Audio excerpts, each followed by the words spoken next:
Mzazi, na kuomba uongee na mwanao. Mwanao wa kike, mwanao wa kiume. Mzazi ambaye ni mama, mzazi ambaye ni baba, ongea na mwanao.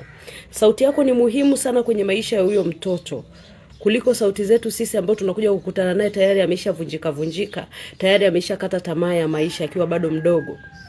Ongea na mwanao, angalau mtoe nta masikioni, ili ajifunze kusikiliza na kushaurika. Asione kama sisi tutakao kuja kumshauri asipite njia tunazojua gharama yake, kama vile tunampangia maisha. Kuna watoto, kuna vijana ukijaribu kuzungumza nao kutoka katika njia za uharibifu ama kutengeneza maisha yao bila kutumia njia mbaya, wanaona kama tunawazibia fursa. Mzazi, ongea na mwanao. Inakwambia kwa upendo kabisa. Mimi ni mzazi pia. Nimejifunza kwa njia ngumu kwamba natakiwa kuongea na mtoto wangu. Kuanzia akiwa mdogo kuna lugha ya kuongea naye.